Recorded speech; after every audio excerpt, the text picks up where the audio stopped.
out there. What, I don't know.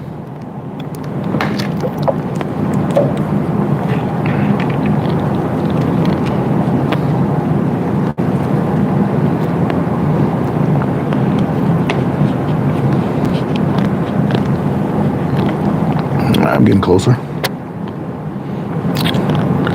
Already behind schedule. But this won't take long. All right, this is Sports for Real with Coach Hall. Still perusing the news that's occurring in the NFL as teams start to make their intentions known in preparation for the start of the regular season. I think it starts September 4th. Thursday night game, then you got your Brazilian game on Friday, then everybody else kicks off on September 7th. So what we're looking at now this week, so a little over 2 weeks before the actual season starts. Everybody's been talking about the Cleveland situation, and as you know, Joe Flacco has been named the starter of the Browns, and everybody's waiting to see how the rest of the roster shakes out. Will they actually keep all those quarterbacks? Probably know that that's not going to be the case, but considering it's the Cleveland Browns we're talking about, anything can happen. So that's a wait and see there. Chris Bristol, how you doing, man? Hadn't seen you in a while. Finally got myself close to a decent start time here. It's going to take me a while to get into a full rhythm, but I've been coming on briefly the last couple of days. Now I'm trying to maintain the consistency here. Yeah, it's been a long time. How you been doing? You know, I hadn't seen you. Well, it's been at least a month or so. I've been kind of slacking myself, but I've been kind of off rhythm. But I've been following what's going on with this sports thing. What do you think about that Cleveland Browns situation with those quarterbacks, man? Yeah, I need to take a break. Looks like I think the Cleveland, they're going to do something silly. I think they're going to keep all those quarterbacks, man. JC, how you doing, man? I'm asking about this guy, Anthony Richardson. You know, I wonder if he's going to make this Colts roster. When they picked him up as the 4th pick a couple years ago, I was scratching my head because I just couldn't see that guy being that high of a pick, primarily because he's very, very inconsistent. He was inconsistent in college. And you know the NFL is a much more difficult level. If he's inconsistent the way he was in college, why would I take a chance on him coming and expecting him to be an instant sensation in the pros? He's got excellent physical measurements. He's got a rocket arm, but for whatever reason, it's not quite coming through for him. And he got hurt a couple weeks ago because he didn't make the right check. He didn't slide the line the right way to pick up the outside rusher, who ended up hitting him and messing up the ligament in his thumb. So basic stuff like that, you got to be able to pick up, especially if it means somebody blocking to protect you. Well, I think the Colts, after seeing that, they started to think that maybe this guy Richardson, maybe we should reevaluate this guy. Meanwhile, they pick up Daniel Jones after he was cast off by the Giants and wound up in Minnesota at the end of the year. So he was available. So why not bring him in and see if we can light a fire under this guy Richardson? My worst fears for Richardson came true because they have named Jones as the starter for the season. In other words, I wondered if Richardson can actually beat a guy like Jones out. And if you get beat out by a guy that's been cut and released and unceremoniously exited out the door, and he come to your organization where you're supposed to be the man, and you get beat out there, that doesn't look good for you. So now that Jones has been named the starter, do you think the Colts are going to get rid of Richardson? That is my question. All right. Well, I'm starting to think, Break Forever, how you doing, man? I think that they probably will keep him as a backup. But if he doesn't show any promise the rest of the year, because you know Jones, he's going to struggle at some point. They're going to yank him and they're going to put it in the backup, which should be Richardson. And then that's his opportunity to re-seize the team, or it's going to mark his ending in Indiana. He's going to end up somewhere else. Now, because of his upside, he's still a young dude. and he's got talent. He's going to wind up somewhere. And I think the best thing that happened to a guy like Richardson was that Jalen Hurts won the Super Bowl. He's the same style of quarterback. You know, he's got a stronger arm than Hurts, but the overall level of play, he's not anywhere close to Hurts. But you know, they're going to run the ball, they're going to throw it, and you can do the same kind of things with Hurts that you can with Richardson. It's just that Richardson is just a little slow in getting going here, and he's already lost his job to Daniel Jones. And the question is, will the Colts keep him? Like Chris said, they probably will keep him, but I don't know. Blake says, I think AR will be ready in another year from now, but not as a starter. Okay, so you think he's going to be a lifelong backup? Let's be clear about this. I never thought Daniel Jones was that bad of a quarterback. I think that social media tends to play a part in the decisions that some of these organizations are starting to make. The fans in New York might say anything. It's not based on the player per se, but they might have had a bet on the game, and you might have been the one that caused that team to lose that day, or at least lose the bet. And they go to social media and they let you have it. And these owners and general managers now, they are perusing social media, and that's getting into their soul, and they're making decisions. Case in point, the New York Knicks. There's no reason why the Knicks should have fired Tom Thibodeau. The way they did that, it made it seem like they had somebody already lined up in his place. But then they turn around and they go hire Mike Brown. Mike Brown is a championship assistant coach, but that's a far cry from being a championship head coach. And he's got the reputation, at least from what I understand, that the players have a lot of influence on what's going on. As you know, he was the coach when LeBron James came in, and they rose together and they made it to the finals. But the understanding was that LeBron James was really running that team. He had a heavy influence on what took place. And they say that Tom Thibodeau was tough. Brown is supposed to be tough, but if he's got a reputation that the players can dictate what goes on, how is that an upgrade from Thibodeau? And that all occurred when the fans were outraged at losing those games to the Pacers. They went to social media, and they listened to what the fans were saying. And because of that, Tom Thibodeau is out of a job. Same thing with Daniel Jones. He goes to Minnesota, sits on the bench there. After the year's over with, you know, he becomes a free agent, and he winds up with the Colts. So even though these guys get cut loose, they always end up standing up on their feet somewhere. Now, would that be a good thing for Richardson? Well, if he does get cut, where would he go? Who needs a quarterback? You know where he might end up? He might end up in Cleveland too. Just somebody else for him to waste time with, you know. That's the kind of things that the some of these general managers make. They make a whole lot of money to make a lot of dumbass decisions, man. All right, Daniel Jones didn't make it with the Giants. Maybe we'll turn around to Indy. Well, he could. And it's a far different media environment, and even though the Colts fans want to win too, they're not going to give him the same kind of hard time that he got in New York. Some people just can't handle that pressure. And remember, Jones, he's not from a big city like that. He's from North Carolina somewhere. And big difference in media coverage. And some people just can't handle it. All right, this guy here is asking me, reception 004, do you like Lamar? Lamar as in terms of what?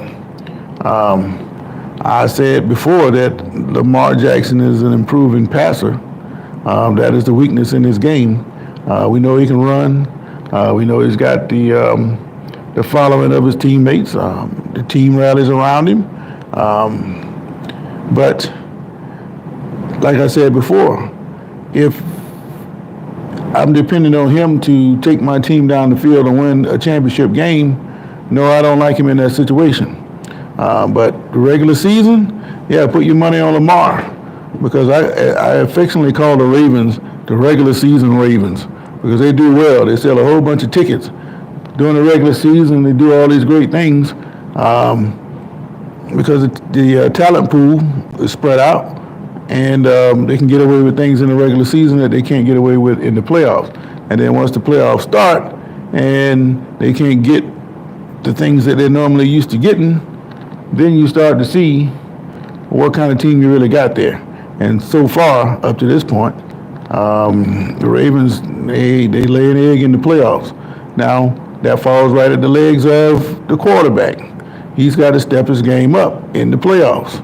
Now, speaking of Lamar, also said before, 2 major losses that he had in the playoffs, partly because the receivers didn't catch the ball. Years ago, when they lost to Tennessee, when they were ranked number 1, and they got beat by Derrick Henry, that night he was throwing the ball halfway decent, and the receivers were dropping the ball. But all during the year, he was making some horrible throws. They were making some great catches, made him look good. But when they needed them to make those catches the most, the receivers, they didn't catch it. Just like last year when they drove down, and that's the first time I've seen Jackson take a team down to score. When he had to do it against Buffalo, they scored, but they did not get the 2-point conversion. That's on the receivers. So to go even further to answer your question, Baltimore is a very dangerous team. They have upgraded their defense. They got skilled players on offense.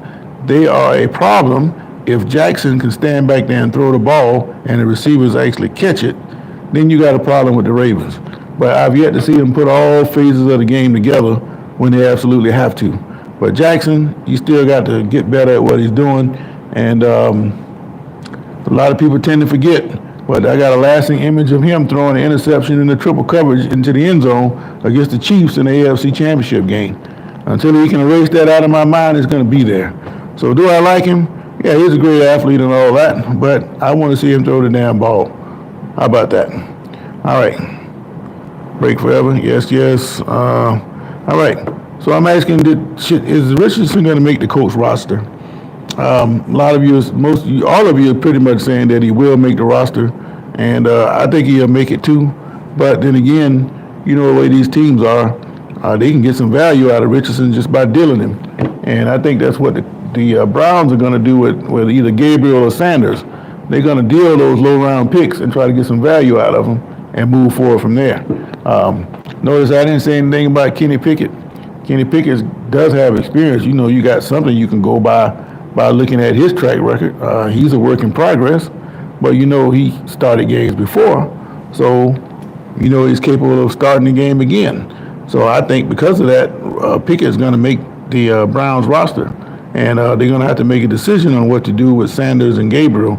And I think one's going to make it.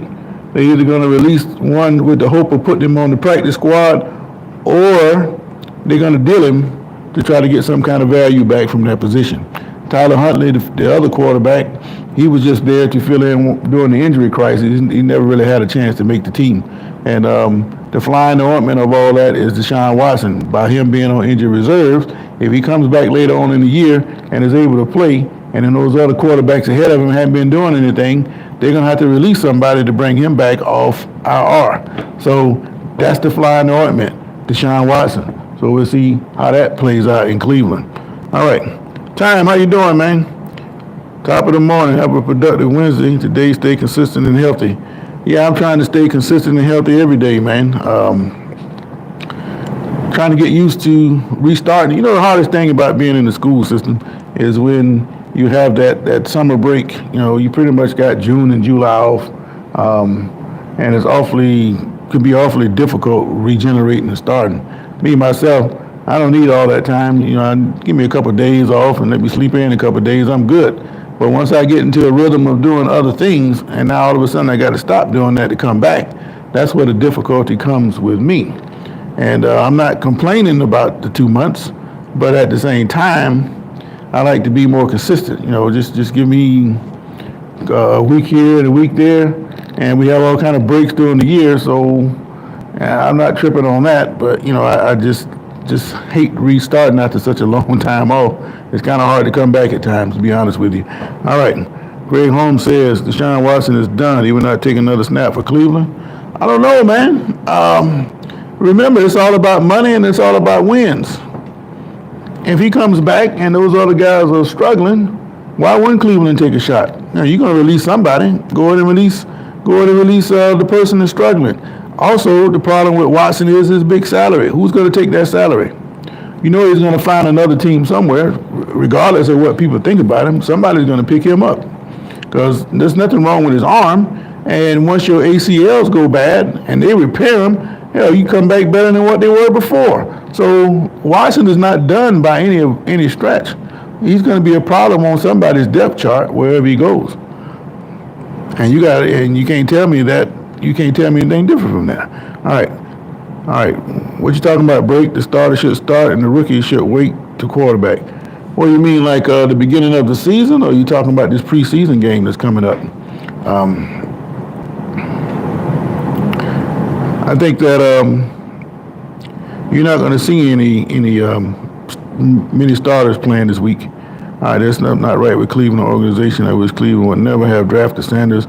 If that rookie quarterback in New York plays, Sanders definitely should be playing. Well,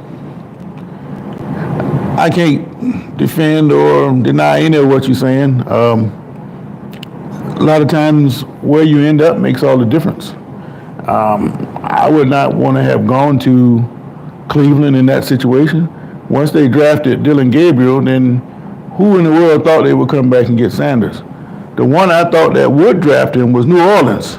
And now the fans are questioning, with the way that Tyler Shuff is playing, how is he better than what Shador was? That's what the fans in New Orleans are asking now. But you guys have to take all this stuff with a grain of salt because, again, this is preseason, number one. And two, the backup quarterbacks are always the most popular players on the team. We hadn't seen what he can do. He's not out there during the game. He's just the potential for anything that could go good. But once he gets out there, then the next guy that's behind him is going to be more popular. So you got to be careful of how you look at that because, again, these backup quarterbacks are always going to be the most popular player on the team, man. But I do agree, Time, that Cleveland, I don't know what they're doing. Kind of like Jerry Jones on a lesser scale. They just keep doing stuff that don't seem to make a whole lot of sense, man. I thought Mike Tomlin was going to draft Sanders, but they had an undercover deal with the 40-year-old diva. Yeah, he said he already had a deal in place. They come out and say that. So, but still, you don't look at Rodgers as the key to the future. You need a younger quarterback. So they could have still drafted Sanders. I mean, that's no effect on him whatsoever. And I don't know what Tomlin is thinking, but I think Tomlin is worried about his own job because rumblings about him. If he don't win a playoff game, then he might be on the way out the door. And yeah, I know he never had a losing season.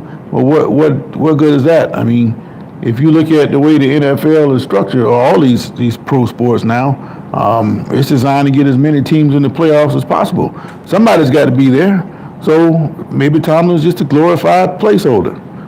He hadn't won a championship in years. He bundled the quarterback situation up there in Pittsburgh, time after time. So just because you just happen to clear 500 more than anybody else, or never been below 500, that doesn't necessarily mean that you're doing a great job. He's got to go beyond what he's been doing. It's just like they say in education, if you're not growing, you're dying. You're not going to pass if you're not growing. And I don't know if Tomlin's growing or not. So I'm hoping, being a Steelers contributor or backer, that they can keep Rodgers upright. They can run the football. And if they can do that and play action, then Rodgers is very dangerous. But if they can't protect him, he might won't even make the whole season. So I like what I'm seeing so far with them. But as far as Sanders, wherever he ends up, he's going to end up somewhere where he's going to get a chance, whether it's in Cleveland or not. But like I say, what's most likely to happen, instead of just cutting him and getting no value, I think they're going to try to deal him to somebody, and he might just end up in New Orleans after all. Because Shaw, he's not looking so good, and I don't know if the Saints have any belief that he can be a starting quarterback, because I don't see it right now. All right, any team will sign Tomlin today if available. Yeah, he'll get another job, but the thing with Tomlin is he's a good coach, but his message is kind of thin in Pittsburgh now. You keep hearing the same thing over and over again. He needs a fresh start himself. Now, it would be surprising if he did another, He's about my age, so he still got another 10, 12 years if he want to do it. I don't think he will, but he could finish his last 10, 12 years in Pittsburgh if things go right. Pittsburgh is slow to get rid of coaches anyway. Since Chuck Noll took over, it's only been Noll, Bill Cowher, and now Tomlin, and that's been Noll took over in 69, 50 years. So Pittsburgh they don't get rid of coaches. So when I was Jerry Jones, though, they probably got rid of Tomlin, man, because it's just the way Jerry Jones is. Probably would have never hired him in the first place, knowing Jerry Jones. All right. But anyway, I don't wish no bad luck on none of them. I just want to see some good football. But this guy, Richardson, I never had any faith in him being a pro quarterback. I think he should have stayed in college another year to get his consistency down. He never solved that in college. And now you're seeing the same thing taking place in Indianapolis. And the cherry on top of that, rotten cake, he missed his protection, and the guy that didn't get blocked is the one that hit him, and that's the one that messed his hand up. Minor stuff like that makes all the difference. And if you're missing checks in preseason, what are you going to do when the season starts, man? There's only so many times you can run. You got to stand in there at some point and throw the football, man. And that's my gripe about Jackson. He's got to stand in there and throw the ball. But the key to beating the Ravens, you got to stop that run. You can't let Henry gas you, and then when he's gassing you, you worry about the middle. Now Jackson pulls in and run around the outside, and now you got a problem because you don't know what's coming, and they're going to play action you, and somebody's going to be wide open. You got to play them like the Chiefs did in that AFC Championship game. You have to line up with the intention that Jackson might pull it and run the outside. So you got to slow that run up the middle, protect the outside, keep Jackson from bouncing, and then make him a pocket passer. And then when you're a pocket passer with him, is hold on to your hat because you don't know what's coming. And I would bet against him because he ain't showed me consistently that he can put it in there. Yeah, anybody can make a pass when they're wide open, but can you stick it in there where you have to? And he hadn't shown me that. And that's the only way that you're going to beat Baltimore. Their defense is going to be tougher. And if you can't stop that run, then you got a problem with the Ravens. All right. Saying hi to Philly and learn from Jalen Hurts. Yeah, Hurts, think about him, he's an ultimate pro. You don't hear anything negative about this guy. He just puts his head down and goes to work. You can go back to when he was in college and he switched from Alabama over to Oklahoma, and they had that video when he was doing that bench, not clean and jerk, like 600 pounds or something. Won his teammates over with that. So when he does those kind of things, it's going to be hard to beat a guy like Jalen Hurts. Kind of like what Russell Wilson was a few years back. It was hard to beat a guy like that, and because he's just going to make the right plays, he's going to do the right things to keep his team in the game, and that's Hurts. And even if he makes a mistake, you won't even see it on his face. He's going to come back harder the next time.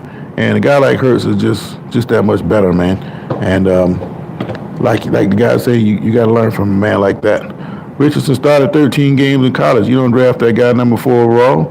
The comparison of him and Jalen Hurts is absolutely laughable. Exactly.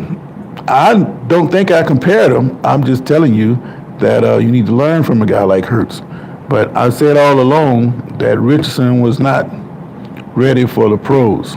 The man should have stayed in college. I've said that consistently. And now he's got to tighten up or he might find himself out of the league all the way. I don't think that's going to happen for another 3-4 years. So I hope he got his financial plan together so he don't have to worry about money no more. And I say that tongue-in-cheek because, you know, how some of these guys handle that money. Some of them get married and don't get prenups. They do all kind of stuff, man. So just something to think about. But I just wanted to recap what we talked about today. Pittsburgh doesn't go to coaches like the rest of the league, and I believe that. Only been 3 coaches in the organization. It's really an organization by coach. Yeah, I just said that since they hired Chuck Noll in '69, there's only been 2 other coaches, Bill Cowher and Mike Tomlin. I don't think you're going to see that moving forward now that the Rooneys are getting older and the philosophy is going to change once certain younger Rooneys get in there and they're going to run it different. Eventually they're going to find somebody like Jerry Jones and he's going to tank the whole idea of the franchise. And So once Tomlin gets out of there, and I don't think you're going to see a coach that lasts that long in one team like that anymore. But anyway, that's just the way I see it. But just to recap, I got to get ready to get up out of here. The Colts have named Daniel Jones as their starter. And for a guy to get rejected from his original team, go to another team as a free agent and sit there, gets cast off again, and come to your team where you're supposed to be the man, and he beats you out for your job, that's not a good look. So Richardson, he's got to tighten up if he wants to play this game of football. And that's a slap in the face, that's embarrassing, and that's something that never should happen. If nothing else, he should have won that coach job and make sure everybody stays behind him. But it's inconsistency and making minor mistakes like missing those checks is the reason why he's in this position. Can he get his job back? Absolutely. Because Jones, you know how he is, he might do something right, but then again, he might not. So Richardson had to keep his head in the game. He can't get down on this. He got to be ready to play when his number's called, because it's going to get called. But like I said, some rogue defensive player is going to lay a hit on one of these quarterbacks like it was 1985, and he's going to get penalized for it. But that doesn't mean that quarterback won't feel that hit. And these guys aren't getting used to hit like that, and they're going to be coming out, and then the backup quarterback's going to have his opportunity. You got to be like Tom Brady, seize it, and don't give it up no more. That's the only way that you can really become dominant in your position. You got to seize it and take hold of it. But Daniel Jones started for the Colts. Also, Flacco at 40 years old going to be the starter for the Browns. And mark this word, I think it was Break that told me that Deshaun is through in Cleveland. There's nothing wrong with his arm. And once they repair those ACLs, if he comes back and Cleveland's been struggling, they're going to put him out there. And if they put him out there, he's going to take that job back. Watch and see what I tell you. And again, the loser of the Gabriel Sanders, they're probably going to get dealt to another team instead of released to another, instead of being released with the intention of signing them to the practice squad. That's what's going to happen in that situation. So keep an eye on all of that. But anyway, I got to get up out of here, man. The bell's about to ring. Wherever you guys are in the world, have a great day. I hope you like and subscribe. And unless there's some breaking news, I'll catch you guys in the morning about the same time. Appreciate you chiming in with me. And let me check this poll vote. I didn't get very many votes today, but most of you saying that Richardson will make the roster. I agree with that, but I think he's going to be second string. And if he's put down as the third on the depth chart, and that lets you know right then that they're going to be trying to deal him before the season is over with. You can never quit on your team and your teammates will look at you funny. There are places that hurt and veterans on the teams that will ISO you out. Okay, I understand that time, but who quit on who? I don't think nobody quit, unless you're talking about Deshaun Watson. He didn't quit, he just got hurt. And the people in social media gave up on him. It goes back to what I was telling you before about social media having influence on the decisions these teams make, and that's a mistake. And mark my word, you hadn't heard the last of Deshaun Watson. You still not that old. Oh, he's about 29, 30. He ain't that old. He can still play. His arm is still good, and he's going to bounce back. I'm just going to be watching this to see what happened. I just got another vote. Most of you still saying Richardson will make the roster. All right, let's see how that plays out. But I'm going to keep my ear to the ground to see what happens with this Brown situation. They're making hints about what they're going to do, but they just teasing people and leading them on. But I think they better tighten up because Bingo's going to be ready to play on September 7th. All right, that's my cue. So again, have a great day, man. Catch you guys on the other side. It's been Sports for Real. I'm out. Keep an eye on them Steelers, man. Aaron Rodgers is not done. We're going